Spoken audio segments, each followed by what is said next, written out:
तर मुंब्रा पोलीस ठाण्याजवळील शाळेत मतदानासाठी लोकांची प्रचंड गर्दी आता आपल्याला बघायला मिळते। बाबाजी सखाराम पाटील शाळेत मतदानासाठी लोकांची गर्दी आहे।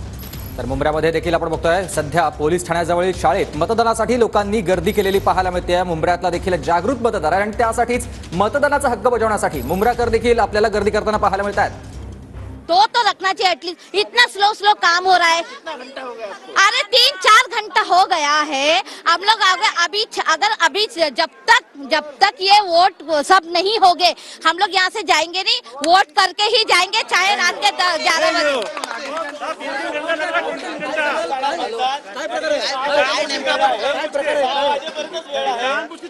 5 वाजेपर्यंत वेळ आहे, 6 वाजेपर्यंत वेळ आहे। तुम्ही प्रशासनाबरोबर बोलताय? अधिकाऱ्यांना या संदर्भात दखल घेणं गरजेचं आहे। निवडणूक जिल्हाधिकाऱ्यांना मी ऑब्झर्वर मनोज जैनशी सुद्धा बोललोय। काही अधिकारी मुद्दामून करतायत, काहीतरी खुसपट करतायत, लोकांना परत पाठवतायत। हे इथेच नाही, कळव्यात सुद्धा चालू आहे। माझा माणूस कळव्यात वोटिंगला गेलेला, हा कळव्यात राहणारा माणूस, त्याला विचारा 3 तास 3.5 तास लागले लाईनीत उभं राहून। पण हा प्रकार थांबणार आहे की नाही? कारण का 6 वाजून गेले तर मतदान करता येणार नाही।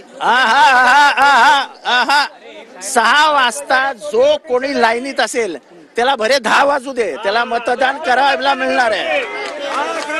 राजन विचारे अधिकार दिलाय संविधानावर, तुम्ही सोडणार नाही? कोणी अनाउन्समेंट करणार आहे, मी आता व्हिडिओ टाकणार आहे। 6 वाजता जो कोणी लाईनीत लागला त्याला वोटिंग करायला 11 वाजू द्या, त्याला वोटिंग करायला मिळणारच। या संदर्भात जिल्हाधिकाऱ्यांवर निवडणूक आयोगाच्या मुख्य अधिकाऱ्यांबरोबर चर्चा,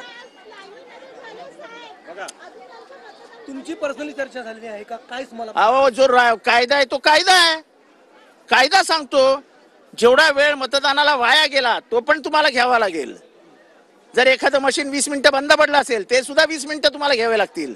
तेव्हा 6 वाजेस्तोर जेवढी माणसं इथे असतील त्या सगळ्यांना मतदान करून घ्यावंच लागेल। दिला नाही तर 6 वाजेस्तोर दिला तर पुढची भूमिका काय? नेमकं गोंधळ काय? 6 वाजता त्यांचे आवड साहेब, नेमकं गोंधळ काय आहे? अधिकारी मुद्दामून असं करतायत, गप्पा मारतायत, आतमध्ये हसतायत, खेळतायत, बिलकुल सिरियस नाहीत अधिकारी। आणि इथेच नाही तर कळव्यात सुद्धा तेच चालू आहे। मतदान दुसरीकडे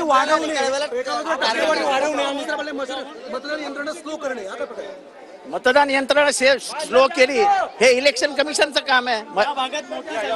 त्यामुळे कुठेतरी समोरच्याला भीती वाटते। आव्हाड स्वतः आता या ठिकाणी आता आतमध्ये जात आहे, स्वतः ईव्हीएम मशीन कडे या ठिकाणी जात आहे। त्यामुळे नक्कीच या संदर्भात आता निवडणूक अधिकारी आणि इतर कशा प्रकारे लक्ष देते हे देखील पाहणं गरजेचं राहणार आहे। मात्र सध्या तरी या ठिकाणी स्वतः जितेंद्र आव्हाड प्रचंड गर्दीमध्ये स्वतः जाताना दिसत आहे। त्यामुळे नक्कीच या ठिकाणी आता मोठी रांग देखील लागलेली आहे आणि याच रांगेमध्ये आता या ठिकाणी सर्वच आता जण रांगेत आहे। लवकर